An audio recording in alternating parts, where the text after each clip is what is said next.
감정평가론이고요. 이게 이제 시험 목차는요. 감정평가의 기초가 있고요. 감정평가 방식이 있고, 그 다음에 이제 부동산 가격 공시 제도. 네, 목차는 이제 세 가지고요. 예, 기본적으로 출제가 2개, 3개, 하나 배열해서 지금은 얘가 꾸준히 출제가 된다고 그랬죠. 예, 규칙에 대해서. 그래서 이제 요즘은 하나, 2개에서 3개, 하나에서 2개, 뭐 이런 식이에요. 그래서 어떻게 보면은 아예 그 요쪽에서 하나, 2개, 그죠? 여기서 하나, 2개 이렇게도 나와요. 작년에 아마 이런 식의 배열로 출제를 했을 거예요. 그래서 이 감정평가 쪽에서는요. 여기 있는 감정평가 방식을 힘들어하는 이유가 여기 주로 계산이 나오니까. 근데 계산을 빼더라도 여기 얘들 있죠. 얘하고 얘하고 여기 기초에서 나오는 것 있죠. 우리는 이제 얘를 목표로 하면 된다는 거예요. 그러면 최소한 반타작은 할 수 있다는 거예요. 반타작은. 다 버리는 것보다 낫다는 얘기죠. 여기 이제 우리가 풀다 보면 작년에 나온 기출문제는 있다고요. 간평이 어렵지 않게 나왔다는 것을 확인할 수 있을 거예요. 그죠? 그래서 그러면 이제 제일 먼저 감정평가의 기초를 가시게 되면 감정평가에 대한 기술 중에서 옳지 않은 걸 물어봤을 때요. 거기 보시면은 이번에 감정평가라면 토지 등의 경제적 가치를 판정해서 그 결과를 가액으로 표시하는 걸 말한다고 했죠. 요거는 법령에서 명시한 거예요. 예, 감정평가 및 감정평가사에 관한 법률이 있죠. 예, 법률에서는 이제 요렇게 표시를 하고 있고요. 1번은 이제 감정평가 이론상에서 감정평가란 부동산 가치에 대한 전문가의 의견이자 판단이라는 거예요. 이게 이제 부동산 가치를 100% 정확하게 알 수 있는 사람은 없어요. 이게 평가사가 이 물건의 가치는 한 5억 정도라고 이게 평가를 해준다는 얘기는 그 정도면 적정하다는 의견이에요. 의견. 예, 그래서 그렇게도 표현할 수 있다는 얘기죠. 근데 이제 감정평가업자는 적정한 실거래가가 있어 이러한 적정한 실거래가를 기준으로 토지를 평가할 때 있죠. 이때는 거래사례비교법을 쓸 수 있어요. 토지평가는 원칙적으로는 공시지가 기준법을 써야 돼요. 그런데 이 토지에 따른 적정한 뭐가 있으면요. 실거래가가 있으면 그러면 거래사례비교법을 쓸 수 있어요. 그래서 이게 감정평가 규칙이 개정이 돼서 이게 들어갔어요. 주문에. 그러고 난 다음에 바로 거래사례비교법으로 토지가치를 평가하는 계산 문제가 나왔던 거예요. 예. 그래서 최근에 보게 되면 30회죠. 29회죠. 28회죠. 이때 공시지가 기준법, 이때 거래사례비교법, 이때 공시지가 기준법. 그래서 이때 거래사례비교법으로 토지가치 구하라고 계산 문제가 한번 출제가 됐던 거예요. 그러니까 이게 규칙이 개정이 되거나 바뀌는 게 있으면 반드시 주시해야 돼요. 반영될 소지가 크다는 얘기죠. 그러니까 그래서 1번에는 이제 답이 3번이다라고 이제 이렇게 구별을 하시면 되겠고요. 그 다음에 이제 감정평가의 필요성에 대한 설명이다라고 물어봤었죠. 2번에 보면은. 그래서 일단은 이 부동산의 경제적 가치가 일단 크기 때문에 감정평가의 필요성이 요구되고요. 시장에서는 이 부동산의 대체성이 약해요. 그러니까 똑같은 위치에 있는 부동산도 없잖아요. 그러니까 그 적정한 가치를 구하기 위해서 평가가 필요하다라고 보시면 되겠죠. 그리고 불안전 경쟁 시장에서 가격이 형성이 되기 때문에 또 평가가 필요하고 상품에 대한 동질성이 없죠. 그래서 물건마다 평가를 해야 될 필요성이 있죠. 그래서 이제 부동산은 부동산의 특성으로 인한 합리적인 가격 형성을 저해하는 요인이 많다는 얘기죠. 움직이지 못하다 보니까 주변 환경의 변화에 따라 어떤 거는 시세보다 훨씬 비싸게, 어떤 거는 시세보다 훨씬 싸게 이렇게 가격이 형성이 되는 경우도 많이 있어요. 근데 이걸 모든 걸 통틀어서 만약에 감정평가의 필요성을 물어봤을 때 이게 나오면 걔가 답이에요.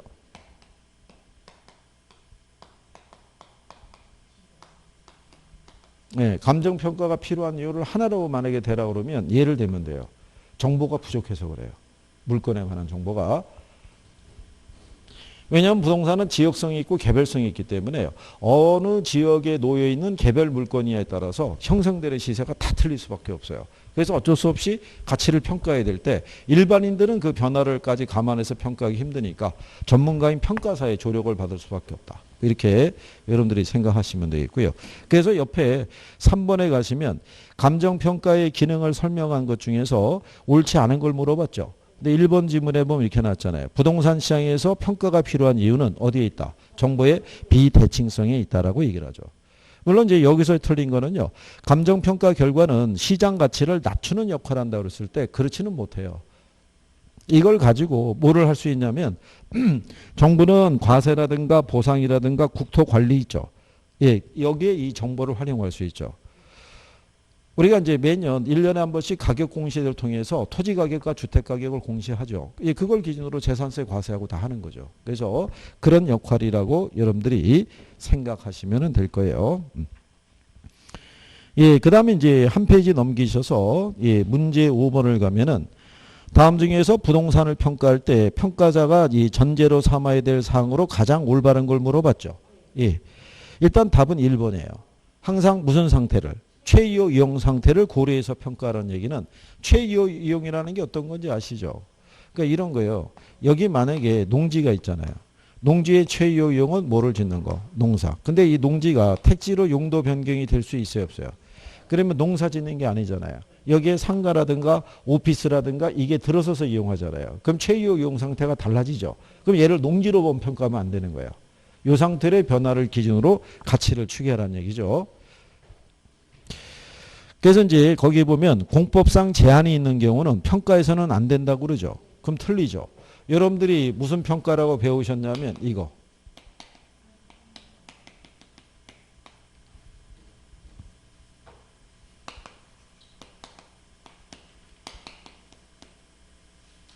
현황 기준 평가 있죠.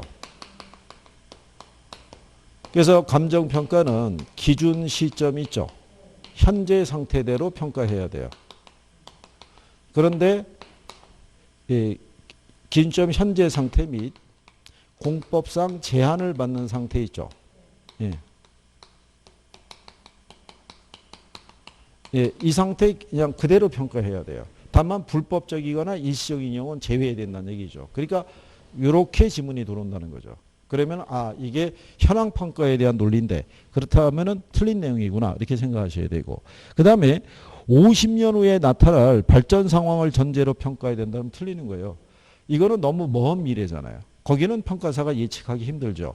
그러니까 가까운 장래에 그 이용이 확실시되는 경우를 전제로 평가라고 되어 있는 거죠. 그래서 답이 1번이다라고 이렇게 보시면 되겠고요. 그리고 이제 5번 같은 경우는요.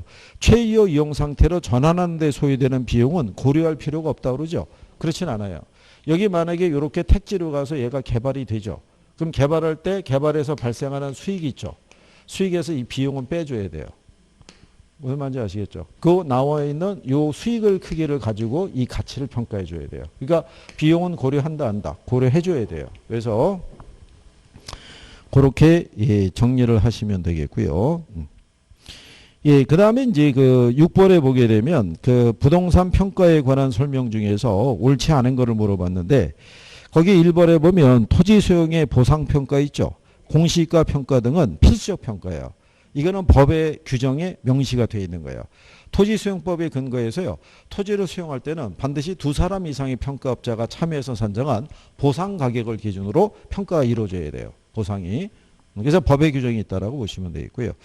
2번에 보면 객관성을 유지할 수 있으나 신속하지 못한 평가 있죠. 그걸 우리가 공동평가 또는 복수평가라고 그래요. 이렇게 보시면 되죠. 단독평가라는 게 있고요. 공동평가라고 있어요. 우리나라 평가사들은 복수평가라고 그래요. 단독평가는 한 사람이 하는 거예요. 이 사람은 2사람 이상이 하는 거예요. 그러니까 여기는 신속한 거예요. 여기는 객관성에 초점이 둔 거예요. 상대적으로 덜 신속하겠죠. 그러니까 이게 객관성을 유지해야 되는 게 조금 아까 얘기한 것처럼 표준지 공시가 산정이라든가 토지 수용에 따른 보상평가 있죠. 그런 거 할 때는 2사람 이상이. 예, 근데 물건에 대한 왜 담보 대출 받을 때 담보가치 추계하고 이런 거 있죠. 그런 건 좀 빨리빨리 가야 되잖아요. 예, 그럴 때는 그냥 혼자 해도 된다는 얘기예요. 무슨 말인지 이해하시겠죠? 예, 그런 내용이다라고 보시면 되겠고. 예, 그래서 거기 보시면 그 3번에 일체로 이용되고 있는 대상 물건의 일부분에 대해서 감정평가에 될 특수한 목적이나 합리적인 이유가 있는 경우에는 그 부분에 대해서 감정평가할 수 있다고 그러죠. 그게 개별평가 안에서 뭐 얘기하냐면 부분평가 얘기하는 거예요. 부분평가. 우리가 이제 개별 물건 기준 원칙이라고 그러죠.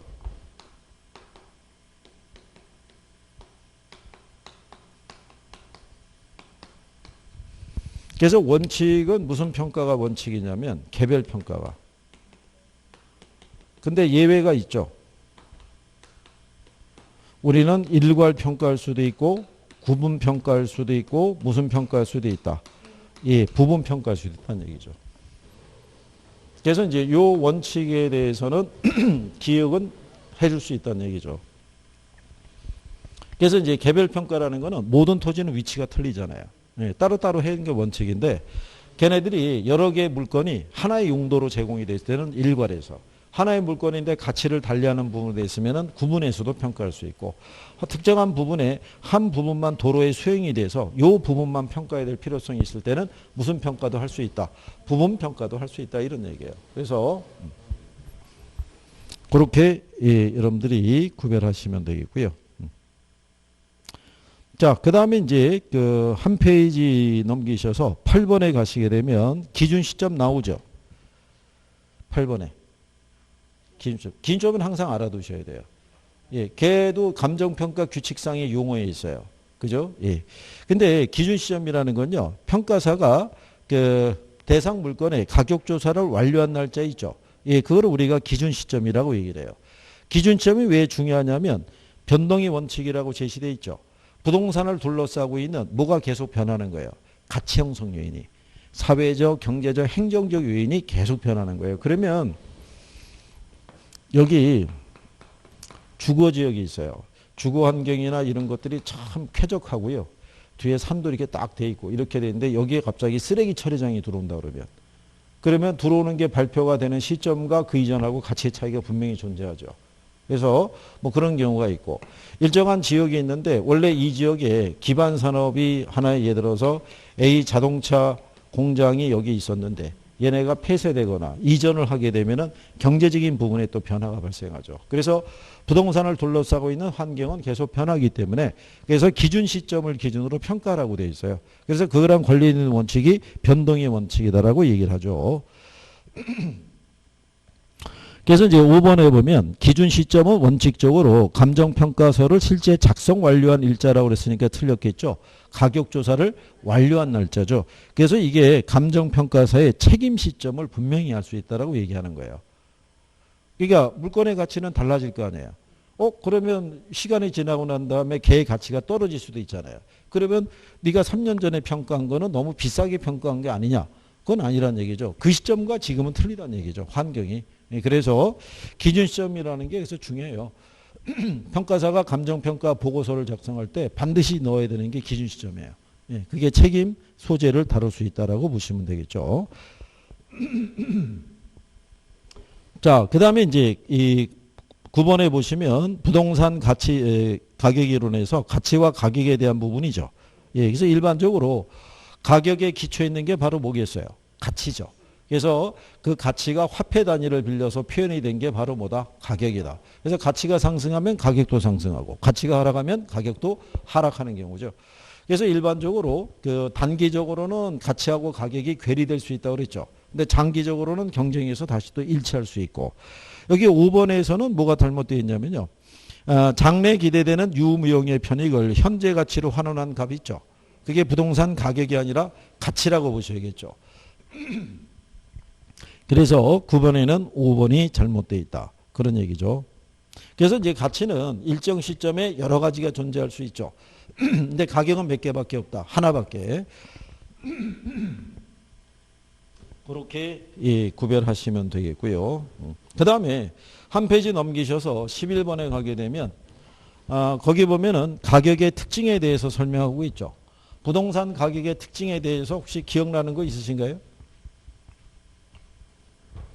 부동산 가격은요. 가격과 임대료로 표시할 수 있죠. 두 개로 표시가 가능한 이유는 임대차에 제공이 되잖아요. 얘는 줄어들지 않죠. 아무리 사용하더라도. 그러니까 다른 사람에게 너 써라 그러고 주더라도 그 사람이 10년, 20년을 사용한다고 다 없어지진 않거든요. 그러니까 임대를 줄 수 있죠. 그래서 두 가지로 표시할 수 있죠. 가격 또는 뭐로? 임대료로. 그 다음에 소유권 및 기타 권리 이익의 대가로 표시할 수 있죠. 그래서 여기서의 포인트가요. 부동산은 하나의 물건이 있죠. 두 개 이상의 권리이익이 존재할 수 있죠. 여러분이 부동산을 갖고 있으면 소유권 갖고 있잖아요. 근데 이 집을 담보로 대출받으면 저당권이. 그렇죠? 전세 주면은 전세권이 설정이 되죠. 그래서 하나의 물건에 둘 이상의 권리이익이 존재할 수 있다라고 얘기한 경우죠. 그래서 대부분 여기에서 틀린 답을 줄 때는 여기에 유력해요.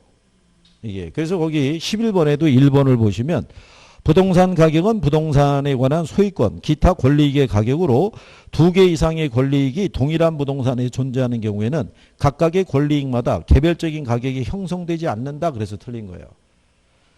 둘 이상의 가격이 존재할 수 있다 없다. 있다 이런 얘기죠. 그래서 이번에 보면 부동산 가격은 교환의 대가인 가격과 용익의 대가인 임대료로 구별한다라고 얘기를 하죠. 그래서 일반적으로 가격을 구하면 임대료 구할 수 있고요. 임대료를 구하면 다시 또 가격을 구할 수 있다라고 얘기를 해요. 그래서 그리고 이제 부동산 가격은 장기적인 배려하에 형성이 되죠. 부동산을 둘러싸고 있는 환경은 계속 변하죠. 근데 얘는 사용하더라도 줄어들지 않는 애잖아요. 그러니까 걔가 그대로 있는 상태에서 환경이 바뀌면 가치도 달라지는 거예요. 그렇죠?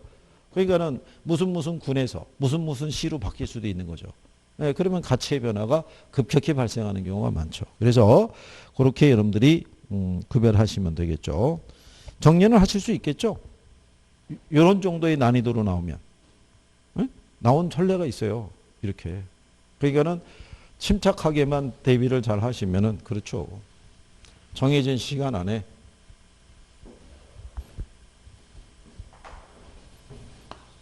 그리고 요즘 뭐죠? 이 8월 하순쯤 돼서 새로 등록한 사람들도 있어요. 하면. 예. 근데 이제 뭐냐 이렇게 봤더니 자기가 지금까지 시험 봐갖고 떨어져 본 적이 없다는 거죠. 그래서 그런 또 그걸 뭐라고 얘기하겠어요. 그래서 전략이 뭐냐 그랬더니 한 과목에서 80점 이상을 맞고 한쪽은 과락만 넘기는 수준으로 전략도 짜고 왔더라고요. 아, 그건 본인 생각이죠. 그게. 그래서 그래 뭐 어떻게 하겠느냐. 네. 그래서 아니 저기 9월달 들어가서 모의고사 이렇게 할 때 나오는 분도 있고요. 예. 그리고 마지막에 10월달 가면은 대부분 마무리 특강 뭐 이런 거 하거든요. 예. 그것만 듣고 한번 들어가겠다 이렇게 해서 나온 사람도 있고 그래요. 근데 그렇게 나오시잖아요. 나오면은 따라오질 못해요. 왜냐하면 우리는 같이 1년을 같이 했기 때문에 간단하게 얘기하거나 이런 식으로 할 수 있다고. 우리 왜 그때 얘기했었죠? 예? 이거 하나의 물건에 둘 이상의 권리이익이 존재할 수 있다. 또 있다 얘기할 거 아니에요. 근데 그 사람 입장에서는 소하고 저하고 뭐 글자도 불분명한 뭐 하나 적어놓고 두 개 이상이 존재한다는 거죠. 그거 못 알아듣는 거예요. 그래가지고 특강 진행할 때 오전 수업 정도 듣고 나면 오후쯤 되면은 괴로운 표정을 짓다가 사라진다고요. 예, 앉아 있어도 무슨 말인지는 못 알아듣겠고 못 따라가겠고 막 이렇게 되니까. 예, 그러니까 예, 그게 그래서 결국 이게 반복이라는 거예요. 처음에는 무슨 말인지를 전혀 못 알아듣다가 조금 지나면서 조금씩 이게 무슨 말인지가 들어오기 시작하는 거예요. 그것이 이해가 될 때쯤이면 벌써 성큼 시험이 다가오는 거죠. 이렇게. 그러니까 지금 공부하는 거 하고요. 이게 봄에 공부하는 거하고는 틀려요. 받아들이는 게. 그러니까 지금 열심히 하는 게 중요하고 그래서 모든 아웃이 지금 막 돌리는 거예요. 지금 계속 반복을 시켜가지고. 예. 이게 접수 인원은 그 작년보다 늘었어요. 예, 많이 늘었는데 왜 그러냐면 학원에 못 나갔단 말이에요. 예, 그런데 관심은 있었거든요. 이게 중개사 시험에. 그리고 왜 부동산 가격 막 올라가고 막 그러니까 관심은 있었는데 학원을 등록을 하자니 코로나 때문에 움직이지는 못하겠고 그러다 보니까 원서 접수는 자유예요. 제가 볼 때는. 아니 원서 때하고 사진 올리면 되는 거 아니에요. 그렇잖아요. 거기다가 올해 아마 뭐가 고전이었냐면 코로나 때문에 학교에 들어가는 인원수가 제한적이었다고요. 그러니까 더 많은 코스장이 필요했을 거고 들어가면 1.5m 이상 떨어뜨려서 앉아야 되고 그죠? 열 담비기 다 재고 손소독제 다 하고 그러고 들어가서 이제 시험 보셔야 돼요. 그죠? 그러니까 제가 볼 때는 실수보다는 허수가 더 많을 거예요. 그렇지 않겠어요? 근데 매년 그래요, 매년. 이게 인강어로 공부하신 분들도 똑같아요. 처음에는 그냥 뭐 원래 저기 그 교회에서 보게 되면 시작은 미약하였으나 끝은 창대하리라 뭐 이런 거잖아요. 근데 인터넷에서 공부하면 그게 반대예요. 그죠? 시작은 크게 해갖고 아마 내가 수석할지도 몰라 막 이렇게 하면서 확 갔다가 갑자기 점점적으로 했다가 이제 무슨 하는 거예요? 1차만 되더라도 이게 참 괜찮은 건데 뭐 이렇게 하는 분이 있는 거예요. 그러니까 인강을 통해서 한 번에 동차 합격을 한다는 거는 그분의 대단한 노력이 있는 거예요. 인정해 줘야 돼요. 그거는. 그러니까 이거는 이제 이 정도 되다 보니까 1차만 돼도 참 훌륭하다. 뭐 지금 요즘 분위기가 또 그렇게 돌아가고 있는 거예요. 참. 반성해야 돼요. 그죠? 처음에 시작했을 때 그 마음을 초심을 잃지 말고 열심히 해야 된다고요. 그죠? 여러분들 보시면 아시겠지만 출발할 때 같이 왔던 학생들 중에서 얼굴을 안 보이는 학생이 있고 그리고 나왔다 안 나왔다 하는 사람도 있고 근데 항상 뭐가 차이가 있냐면요. 대면하고 비대면이 있잖아요. 여기서 느끼는 감정이 있고 안에서 모니터에서 캐치하는 게 있고 조금 있어요. 차이가. 현장 분위기라는 것도 있고. 그래서 그렇다고 해서 뭐 인강을 된다고 해서 뭐가 잘못되거나 그런 건 아닌데 다만 집중력은 좀 더 유지하실 필요가 있고 그리고 아직 포기할 단계는 아니라는 거죠.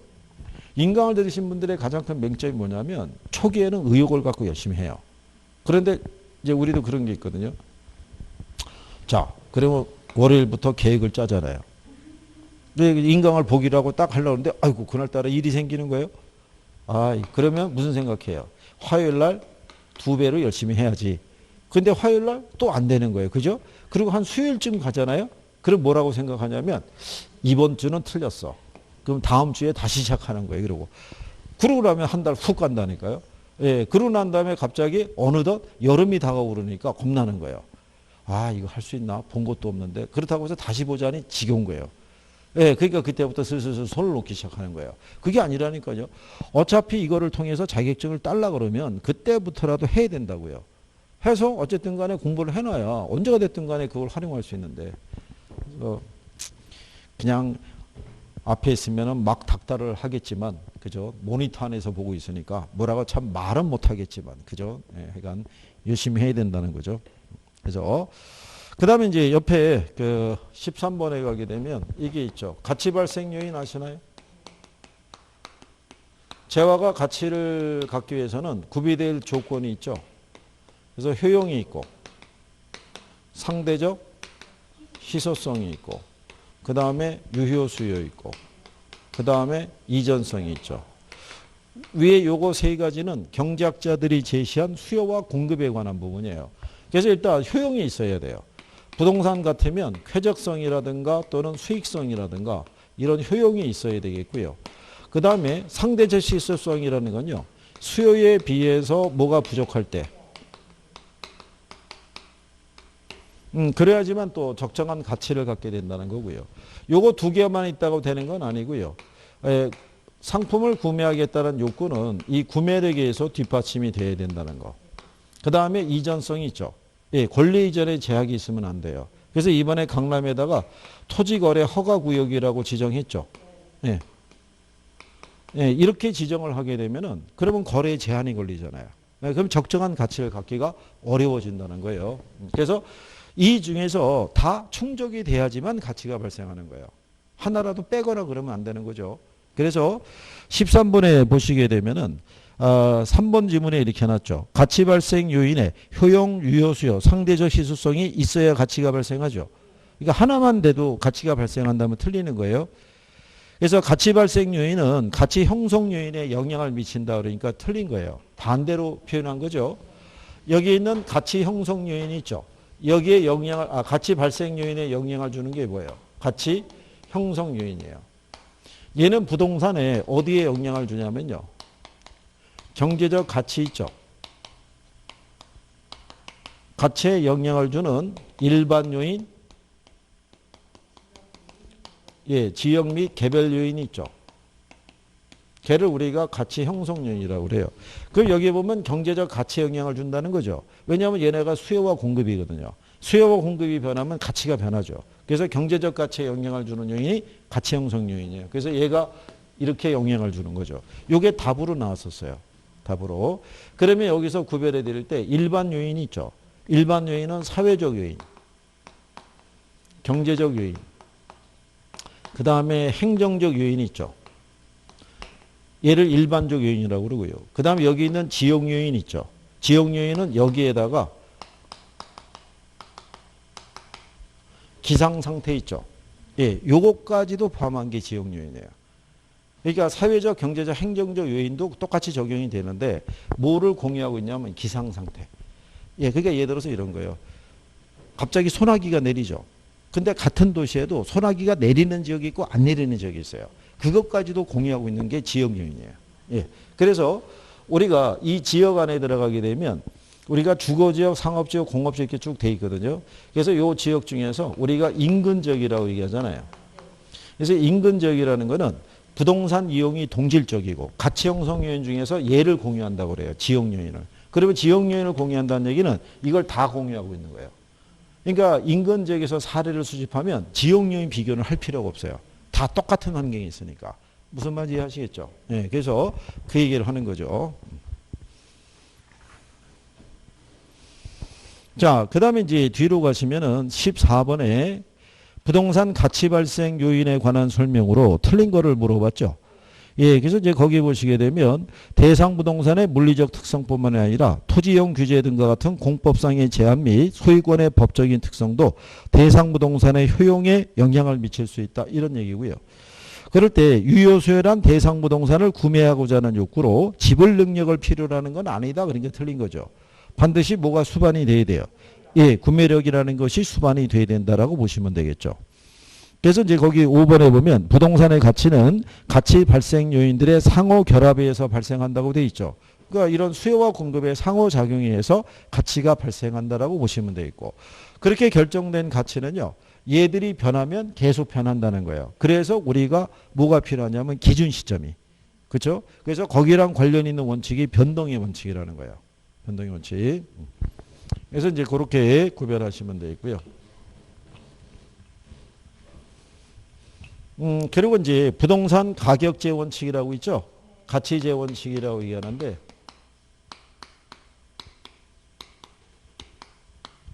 일단 이제 부동산의 가치는 무슨 상태를, 그렇죠, 최이호 이용 상태를 기준으로 가치를 구해야 되는데요. 얘를 적용하기에 앞서서 토대가 되는 원칙이 있죠. 그게 변동의 원칙과 예측의 원칙이에요. 그거는 무슨 얘기냐면 이 최이호 이용이라는 거는 개별 부동산의 최이호 이용이에요. 근데 개별 부동산의 최이호 이용은 그 지역의 변화에 따라 최이호 이용 상태도 달라지는 거예요. 그러니까 농사를 짓는 농업지역이었잖아요. 근데 얘가 택지 지역으로 바뀌면 개별 부동산의 최이호 이용이 달라지죠. 예, 그것까지 감안해서 먼저 가치를 평가해야 돼요. 그래서 변동의 원칙이 무슨 시점? 그렇죠. 얘를 정할 때 기준이 되는 거고요.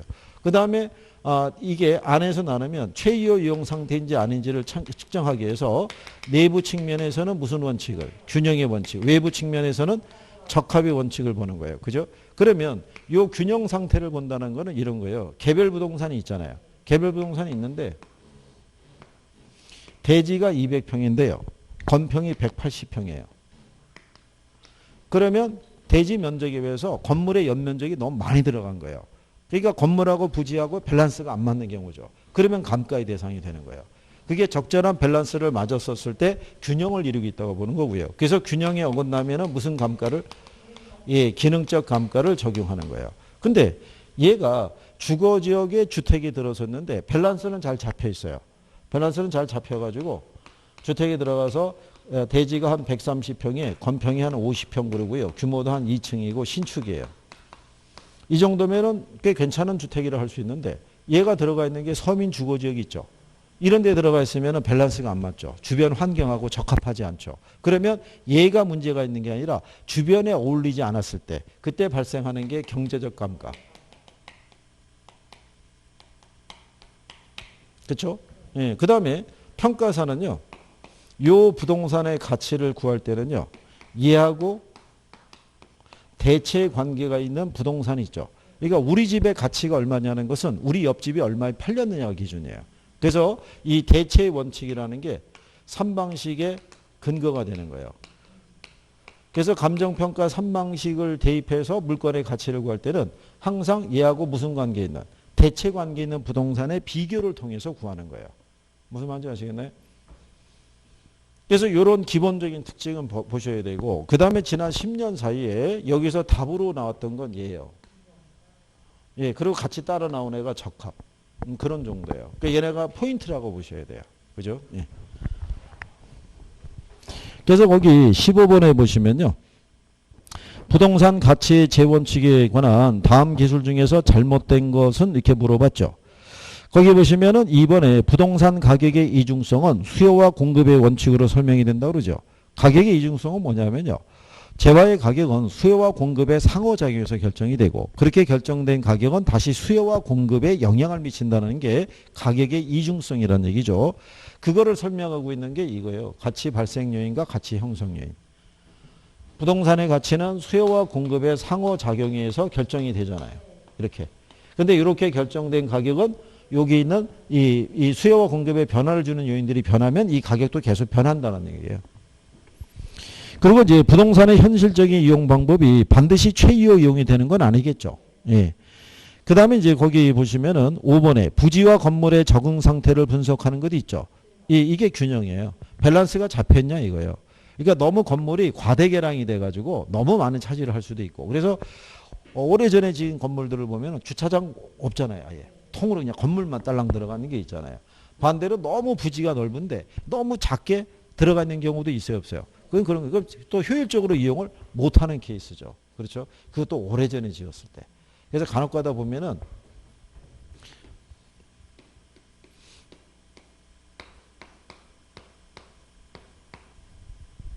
이렇게 들어가 있어도 문제고요. 그죠? 이렇게 들어가 있어도 문제가 돼요. 그죠? 이 공실이 많다고요.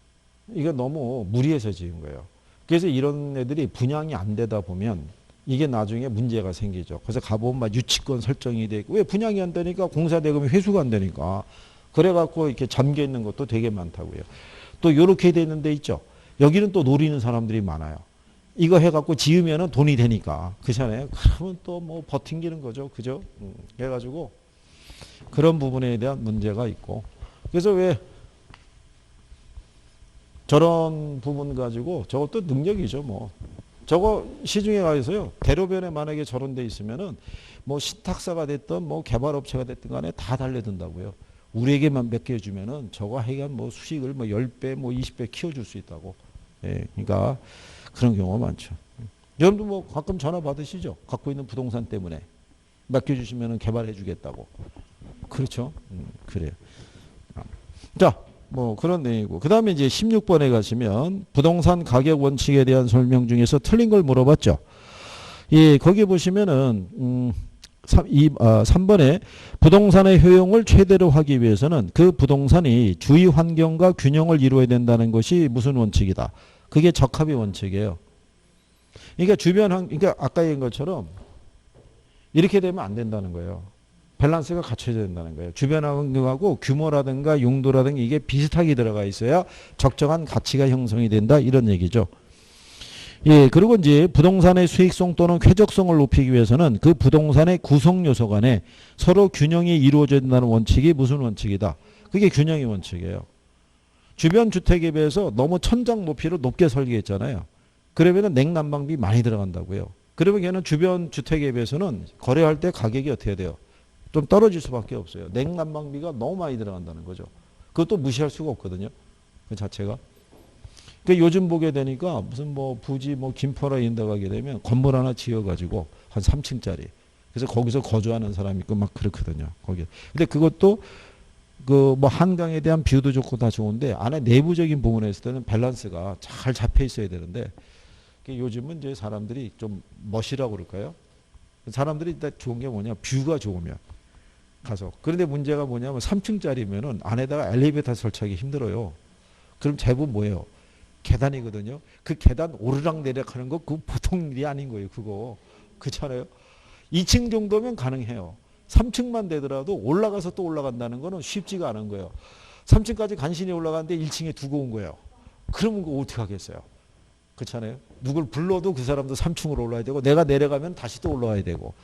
아니 지난번에 어떤 저기 그 방송 보니까는 연예인이 거기서 사는데 집이 3층인가 먹은 걸 같더라고요. 계속 오르락 내리락 하는 건데 오르락 내리락 하면서 제가 볼 때 야 저게 운동이겠구나. 살찔 겨를이 없겠구나. 근데 본인은 지치죠. 그거 한 번 내려갔다가.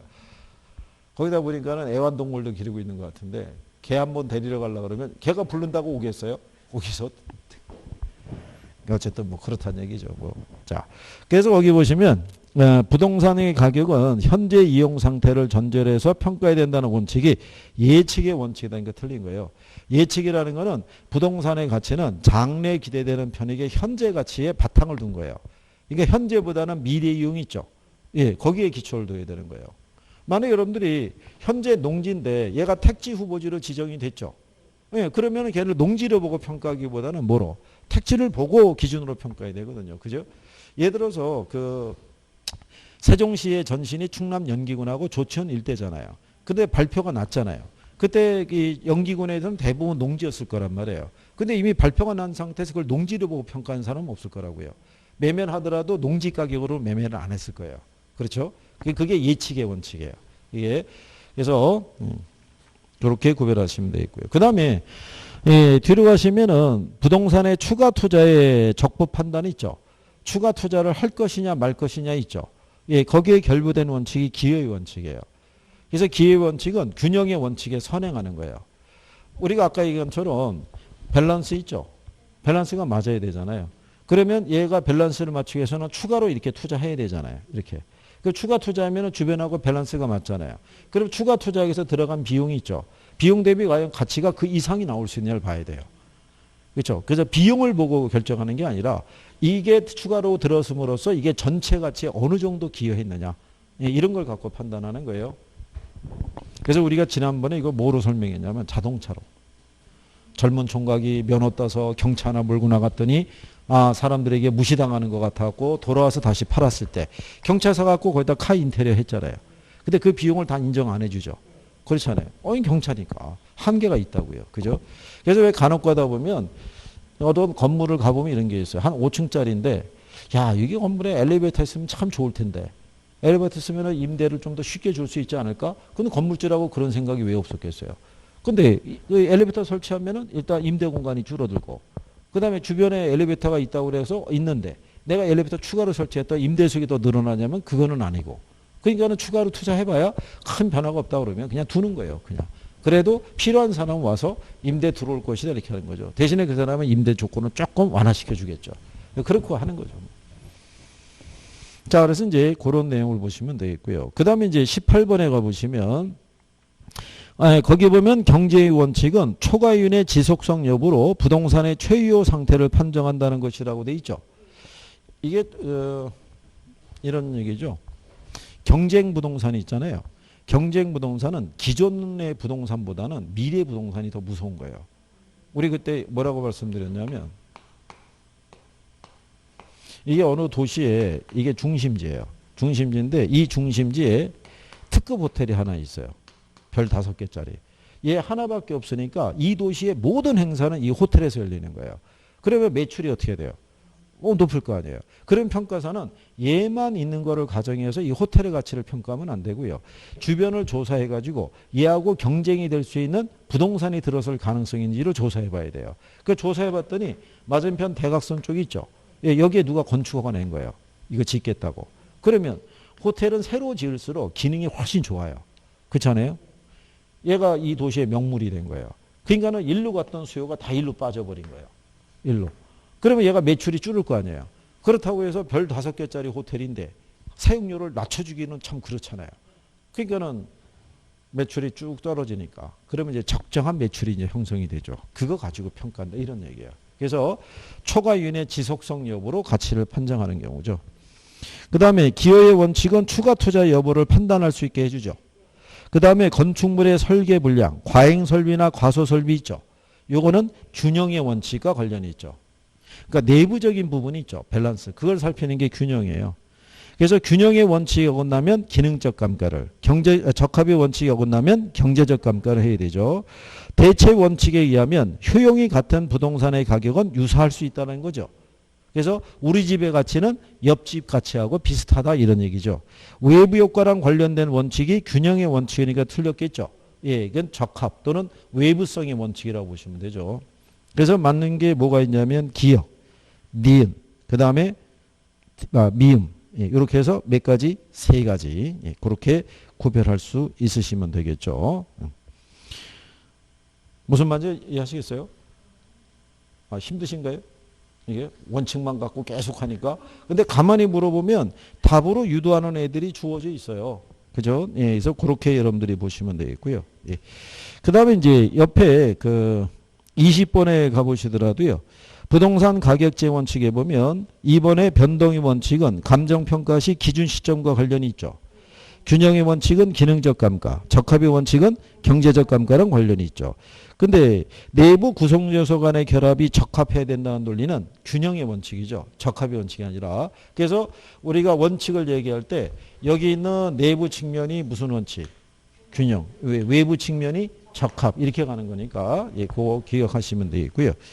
그리고 이제 뒤로 넘어가서 보시게 되면 22번 있죠. 예, 예전에 이렇게 나온 적도 있어요. 거기 보면은 기능적 감가랑 관련 있는 거. 균형의 원칙, 경제적 감가. 예, 기준 시점의 필요, 변동. 이렇게도 답을 유도한 적이 있어요. 딱. 그래서 이런 것들은 우리가 강의할 때 여기다 노란색 분필로 적어드리고 그랬잖아요. 그죠? 예, 그러니까 그런 애들은 구별할 수 있어야겠고요. 그 다음에 옆에 23번 있죠. A지역에 대한 지역 분석 결과 서민들이 거주하고 있는 단독주택 지역이에요. 근데 A지역의 개발업자가 고급 주택을 건축했대요. 거래사례비법을 적용해서 해당 고급주택을 평가한 가격이 건축비용에도 미치지 못했다는 거예요. 그럼 어디에 어울리지 않았던 거예요? 적합이죠. 무슨 말인지 아시겠네요. 이렇게도 인용한 적이 있어요. 그리고 또 뒤로 넘어가서 보시게 되면 24번에 자, 공인중개사 갑은 아파트 매수 의뢰자에게 110평방미터 아파트에 대해서 다음과 같이 설명했다는 거죠. 이 아파트는 1990년에 사용 승인 받은 아파트로 최근에 건축된 유사한 아파트에 비해서 화장실이 한 개 적고 냉난방비가 많이 들어간대요. 그러니까 무슨 원칙에? 균형이죠. 안에 밸런스가 안 맞으니까. 무슨 말인지 하시겠죠? 예, 그래서 거기 보면 25번에서 보면요. 그 답에 대한 부분을 보시게 되면 균형의 원칙은 구성 요소의 결합에 대한 내용으로 균형을 이루지 못하는 과잉 부분은 원가법을 적용할 때 경제적 감가로 처리된다니까 틀린 거예요. 이게 기출에서 이렇게 물어본 거예요. 경제적 감가 아니라 뭐로? 기능적 감가로. 그러니까 이렇게 줘요. 그러니까 포인트를 정확하게 주기 때문에 여러분들이 그 포인트에 대한 것만 정확하게 이해하시면은 구별할 수 있다는 얘기죠. 그래서 적합의 원칙은 부동산의 입지와 인근 환경의 영향을 고려하고요. 그 다음에 대체 원칙은 부동산의 가격이 대체 관계의 유사 부동산으로부터 영향을 받는다는 점에서 거래사례비교법의 토대가 될 수 있다는 거죠. 이해하시겠죠?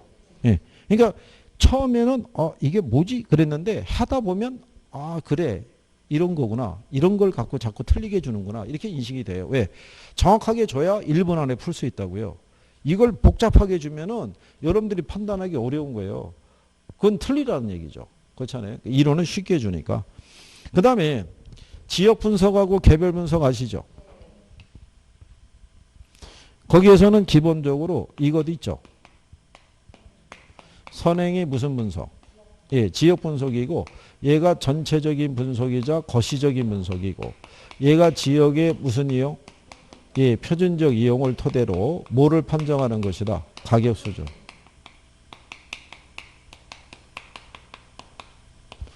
그 다음에 후행 분석이 있죠.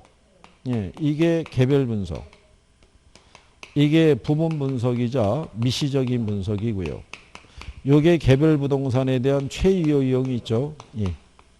이거를 토대로 구체적인 가격을 판정하는 거죠. 요거는 일단 기본으로 기억하셔야 돼요. 이거.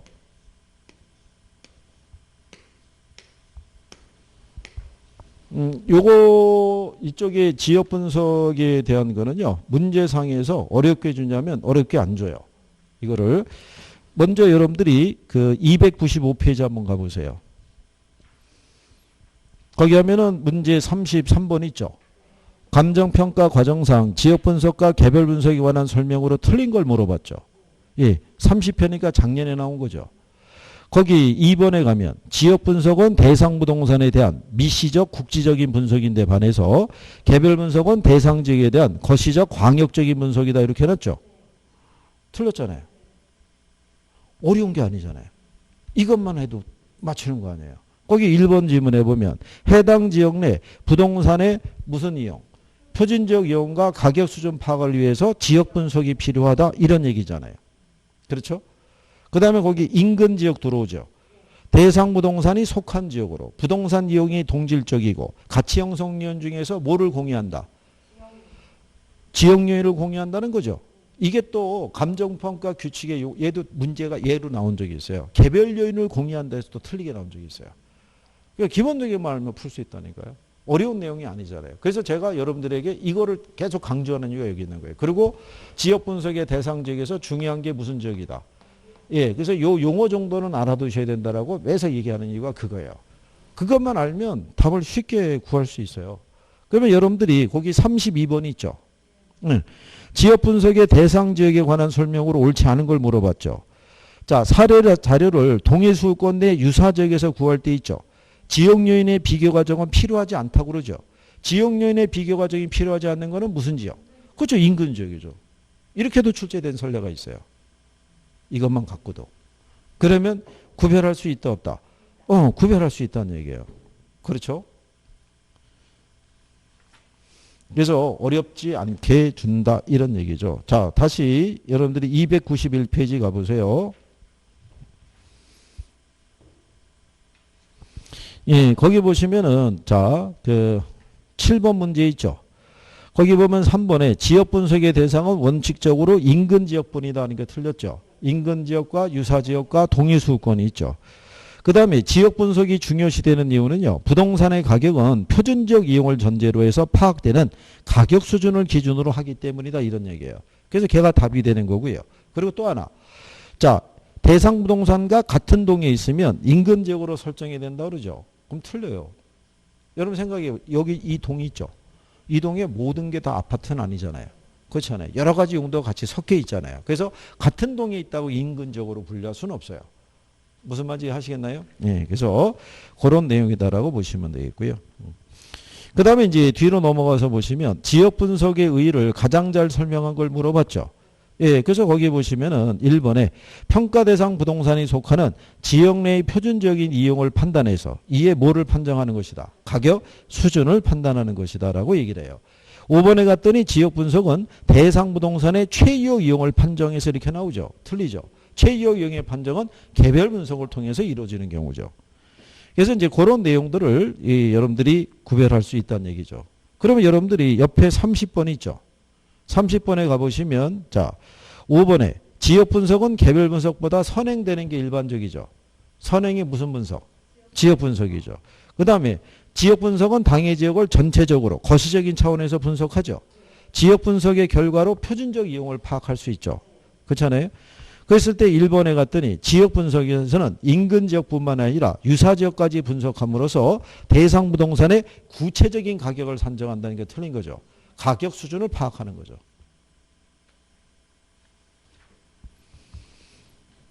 구별할 수 있으신가요? 예, 그래서 그런 내용 정도를 여러분들이 확인할 수 있다 이런 얘기죠. 그 다음에 이제 그 31번 문제 있죠. 예, 요거 기출에서 한번 인용이 됐던 건데요. 요건 그냥 참고로 알아두셔도 될 거예요. 옳지 않은 게 뭐라고 했을 때 4번에 가면 초과 토지 있죠. 현존 지상 개량물에 필요한 적정 면적 이상의 토지를 말하고 건부지와 다른 용도로 분리돼서 독립적으로 사용할 수 없다 그래서 틀린 거예요. 그거는 잉여 토지라고 그래요. 초과 토지는 분리해서 독립적으로 사용할 수 있어요. 그러니까 초과 토지가 뭐 생각하면 되냐면 건물에 부속되어 있는 주차장이에요. 주차장 부지는 분리해서 쓸 수 있고 잉여 토지는 뭐냐면 학교 운동장 부지예요. 학교 아시죠? 예, 학교에 그 이제 교사라고 그러죠. 건물하고 운동장은 분리해서 거래할 수는 없죠. 예, 그런 내용이에요. 자, 그리고 이제 32번, 33번 여기는 하셨고요. 자, 잠깐 쉬었다가 뒷페이지에 34번에 인근 지역의 수명 현상 간단하게 설명하고 또 3방식 쪽으로 가보시죠.